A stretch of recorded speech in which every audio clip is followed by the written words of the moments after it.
деп айдан ачык жазылып турат. Бул тарыхый жана юридикалык документ. Жанагы алар жамандыгынан тентип кетти, жамандыгынан бүгүн пожизненно соттолуп атат деген сөзүңүз кичине сиздин деңгээлиңиздеги адам айтпачу сөз. Анткени эртең кандай болот, биз сиз экөөбүз билбейбиз.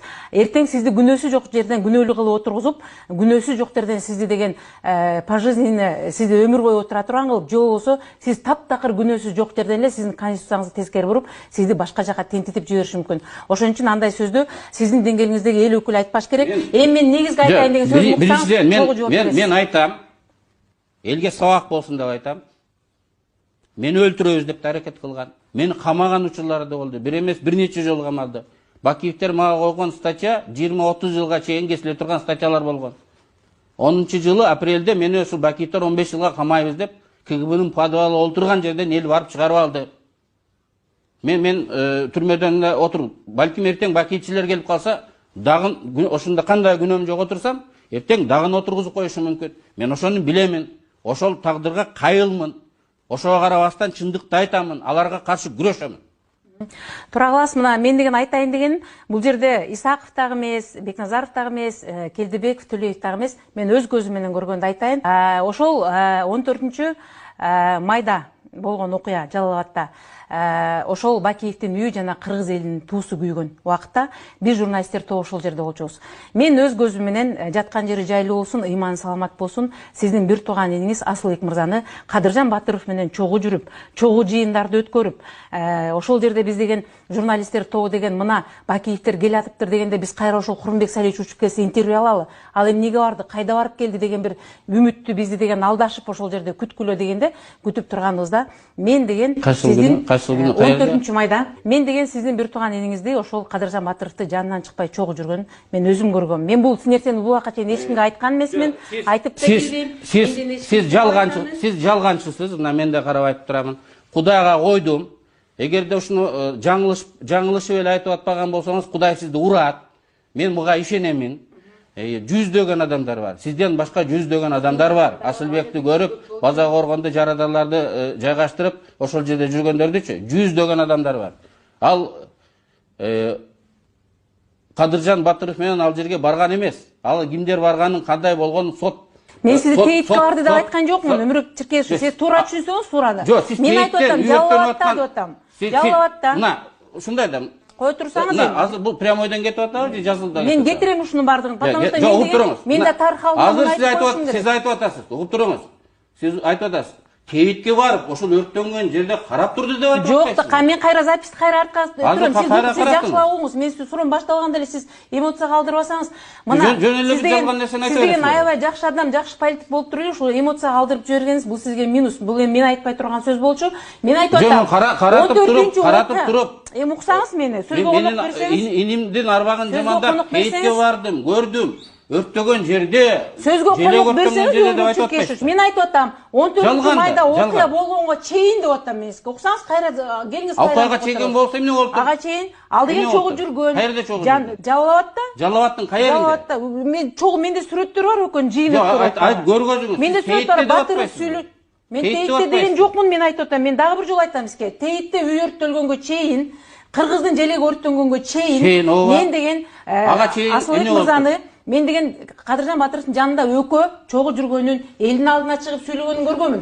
Сиздин угуптуруңуз. Мен ата мекендин желеги менен машиналарга деген желектен чыгарып алып терезесинен колонна болуп машиналардын келгенин мен өзүм көргөм. Жок, ал барган. Ал барып туруп Бакиевчилерди кууп чыккан. Бакиевчилер адамдарды өлтүрүп, контрреволюция кылабыз деп Бишкекте болбой калгандан кийин Баткенди, Ошту, Жалал-Абадты басып алган. Тынч адамдар барып, сиз айткандай ата мекендин желеги менен жашырылбастан видео камералардын алдында барып, ошолорду чыгарып барабыз дегенде Бакиевдер ок аткан. 60 жарадар болуп, 4-өсү өлгөн. Сиз ошого кичине кейисизби? Жалар кыргыз эмеспи? Мен ушу тасмаларды кетирем. Жана Шайыр деген ата мекендин баласы, ошо колонналар өтүп кеткенден кийин элдер турган, куралсыз турган элди көздөп аткан, мен сизге тасманы көрсөтөм. Көргөзүңүз, мындан келди эми жок дегенде. Турган элди эмнеге атат? Бул дүйнөдө Шайыр сиздин ата мекен болуп атпайбы?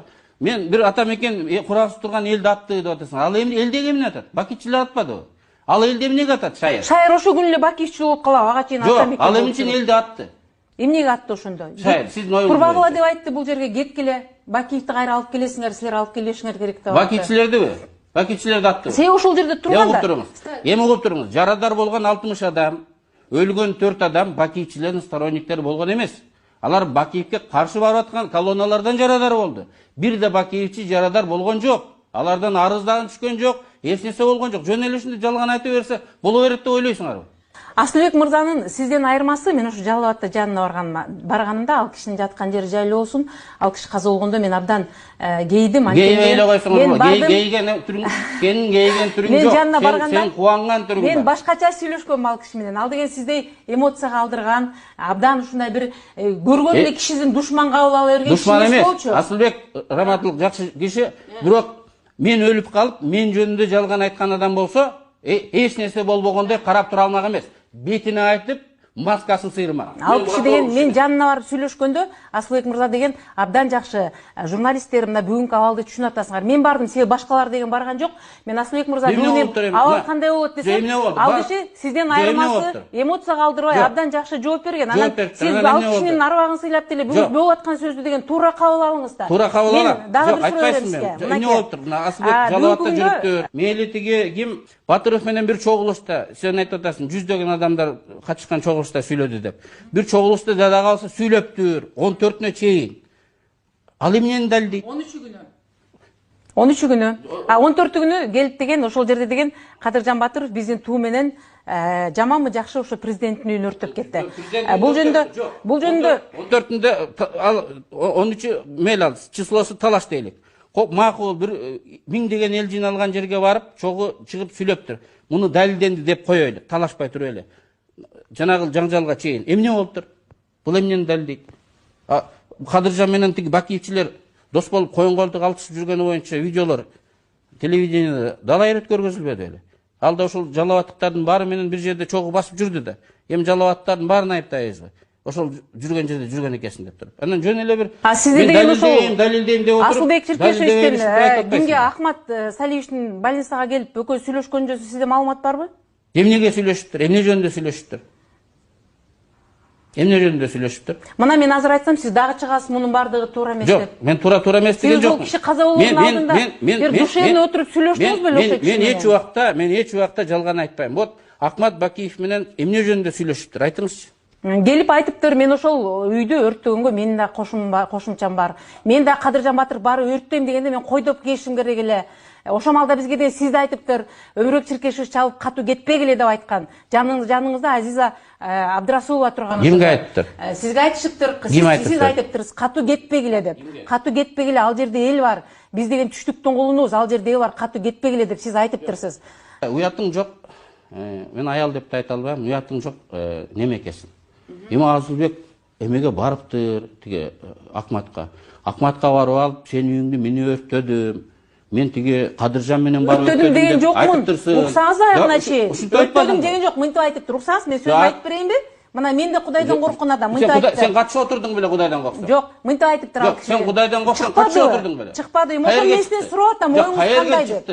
Гезиттерге чыкты. Кайсы гезитке чыкты? Мен таап берем сизге ал гезитти. Анан бир гезитке чыкты деп эле тиги. Мынтип айтып атат. Ал киши өзү берип атат. Сен көргөндөй сүйлөп атпайсың. Мен кошо ошол жерде өрттөдүм деген жок. Мен ошо Кадыржан менен чогуу жүрүп, мен да катыштуу болуп калдым ошо.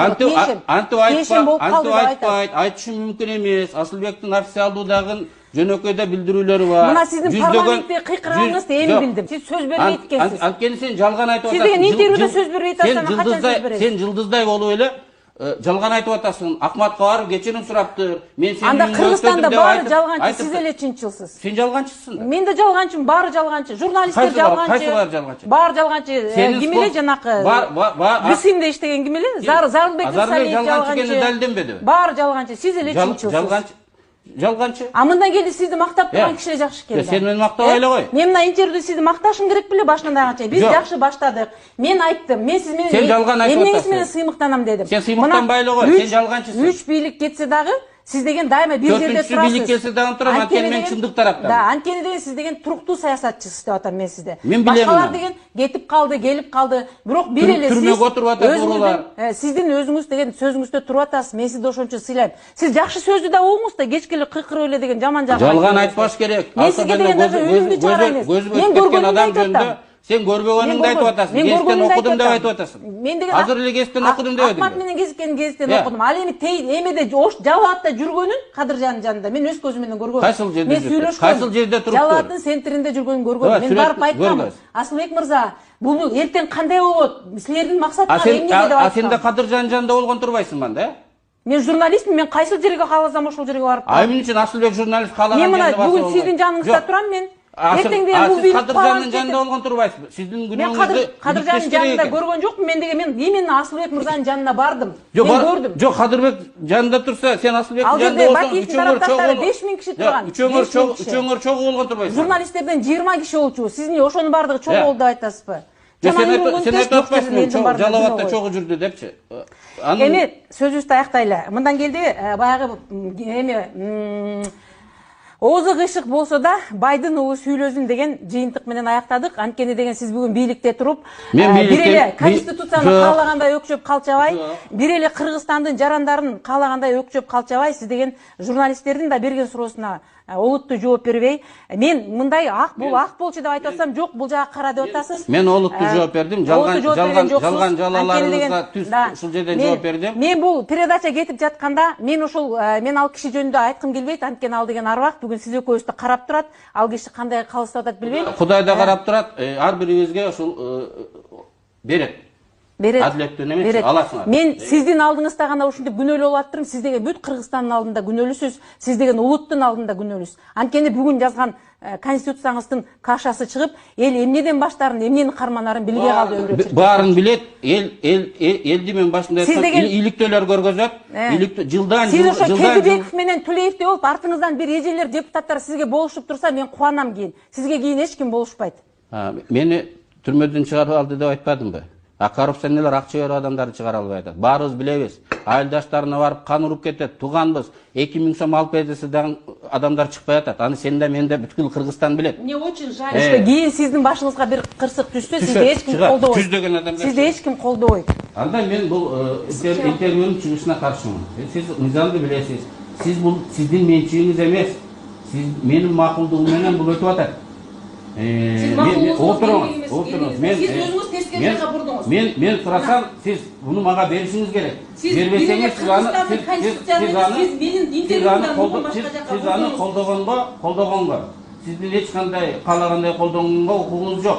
Байдын баласы бучук болсо дагы байдын баласы деген формула. Видеонун бардыгын эле сиз деген укугуң жок деп таап атасызбы? Чыгарып эле парламентте мушташканыңызды чыгарып атат, башкасын чыгарып атат. Анда ошолордун баарын дагы анда. Угуп туруңуз. Мен келип студияда сүйлөп аттым, сиз мененчи. Ал деген жумуш убагында публикада тартылган съемка менен макулдук менен келип мондай тартылган берүү экөө эки башка. Мен биринчи жолу ушу сиздей киши менен отуруп, биринчи жолу ушундай интервью алып атам. Мен жогорку кеңешке барганда сиз сопсону берип интервьюну. Мен айткам, сиздин бүгүнкү конституцияңыз арбакка асылган тууп баласын көчөгө таштап кеткен эне катары болуп калды. Сиз конституцияңызды коргоңуз. Сиздин конституцияңызды жаздыңызбы, ошону коргоңуз. Ай, муну деген мындай кылбагыла деп коргоңуз деп. Мен айттым. А сиз деген бүгүн коргоп айтасыз, коргогон жоксуз. Рахмат.